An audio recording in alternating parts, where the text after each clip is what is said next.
Caroline. C'est moi, la maman, qui va vous appeler à tous venir ici. Vous allez survivre à l'apocalypse. Je vais enlever mon masque. En plus, il y a les toilettes. Je suis sûre que vous en avez besoin, vous buvez. Nos vessies ne rajeunissent pas personne. Quand j'éternue, ça se passe semi-bien. Croise les jambes, c'est ça mon truc.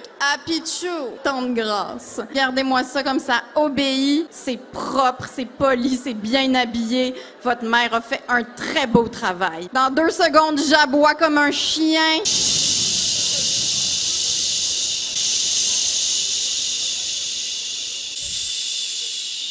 Oh my God, que je vais faire ça chez nous, ça marche. Chut. Maintenant que vous êtes tous là, je vais refaire mon entrée. Bienvenue dans la partie gala de cette journée, comme en témoigne mon top à paillettes du Creux Montréal. Le Creux. Parce que le virus semble, on le sait pas, hein, mais ça se peut qu'il nous laisse tranquille. Steven Guilbeault va sortir d'un gâteau. C'est une nouvelle planète. Le crème. Le crème. Les enjeux climatiques soulèvent un grand intérêt. L'urgence est là. Il faut agir vite, de façon plus forte, limiter les impacts des changements climatiques et assurer la résilience de nos milieux. Revoir tout le monde autour d'un verre de vin, je pense qu'on en avait tous besoin. Allô? C'est revenu. Plus de 25 ans, travailler, à accompagner. Je pense que ça mérite une belle main d'applaudissements pour tout le travail qu'ils font. Non, ça marche pas. Bon, je pense que c'est revenu. D'atteindre les objectifs qui sont les nôtres. C'est un petit peu comme les fameuses COP, les fameuses rencontres de négociation internationale. Pour ceux qui disent que ces rencontres-là ne donnent rien, au contraire, grâce à des rencontres comme ça, on peut avancer ensemble. Vous avez envie de prendre un verre puis de jaser. Merci beaucoup, Madame la mairesse. C'était pas Madame la mairesse. Il y a plein de gens qui suivent pas. Bravo! Chaque lauréat repartira avec un trophée de verre. Bravo, bravo. Isabelle Saint-André, chef développement durable et performance chez Hydro-Québec. Toutes nos ambitions en matière de décarbonation, notre ambition au niveau de la carboneutralité est également présente. Est-ce que j'ai perdu? J'ai perdu le micro. Non? Ça fonctionne? Parfait. 7h59 du matin. Bon matin! Tout le monde doit s'asseoir, s'il vous plaît. Êtes-vous prêts à sauver la planète? Êtes-vous prêts à sauver la planète? Il y a des clowns dehors qui vous croient pas. L'eau est juste là et elle monte. Je suis dépendante à Twitter. Il est interdit de me gifler. Ma sœur et moi, on faisait des spectacles pour nos parents, puis à l'entracte, on leur servait de l'alcool. Il n'y en a plus maintenant. C'est mort, comme tous les animaux de la planète. Donc, je suis aussi mère de famille. C'est du bien qu'on m'écoute quand je pars. C'est le bordel. Allez réveiller Marie Kondo, va falloir ranger la planète. Mais madame, on sait pas comment. Hein, où la passoire? J'ai 40 ans, merci, ça me fait vraiment du bien. Je le répète, l'eau monte. Je souhaite aussi reconnaître que le marché Bon Secours est situé en territoire autochtone. Alors, j'espère que vous vous sentez mal, lequel n'a jamais été... 4 à 6 jours plus tard. Comme gardienne des terres et des eaux sur lesquelles nous nous réunissons aujourd'hui, Geodiac, Montréal, est historiquement... 4 à 6 jours encore plus tard. Et aujourd'hui, une population autochtone diversifiée, ainsi que d'autres peuples, y résident. C'est dans le respect... 6 mois plus tard. Jetez vos chars! Et je l'ai jeté dans le fleuve. La science est vraiment claire. Il nous reste peu de temps pour réduire nos émissions de GES. Seulement 3 ans. Mais c'est pas comme s'il restait beaucoup de glace à briser. Au pire, on va mettre les ours polaires en Gaspésie, gang. Il a disparu.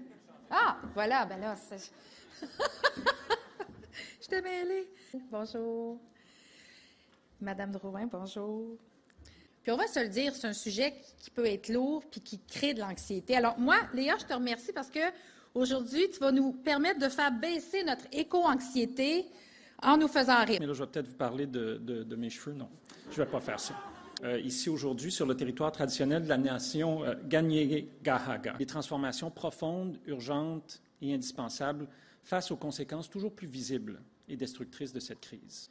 Je suis un activiste et un militant écologiste, qui nous permettra de réduire les émissions de gaz à effet de serre du Canada de 40 à 45 % d'ici 2030. J'ai eu les cheveux très longs aussi, en fait, au milieu du dos à une certaine époque, et j'avais même des dreads. Décarboner notre économie, on parle d'un budget de 3,5 milliards de dollars, 1,3 milliard, 760 millions, 437 aussi millions, 500 millions de dollars. Réduire de 55 % les émissions de gaz à effet de serre. Très fière d'avoir représenté les villes à l'ONU. Bien sûr, d'être carboneutre d'ici 2050. Il faut de l'argent. C'est de même que ça marche. Et c'est pour ça que d'avoir tout le monde dans la salle, moi, ça me réjouit. Parce que c'est des grandes entreprises, c'est des donneurs d'ouvrages, c'est des gens qui ont un impact. Devant nous, on a 8 ans. Là, 8 ans, c'est 2 mandats, puis on vous les souhaite. Il y a toujours une question de bâton et de carotte. On n'a plus le choix. Peut-être qu'il y a 20 ans, on aurait pu juste aller avec la carotte, mais là, on n'est plus là. Fait qu'il faut doser.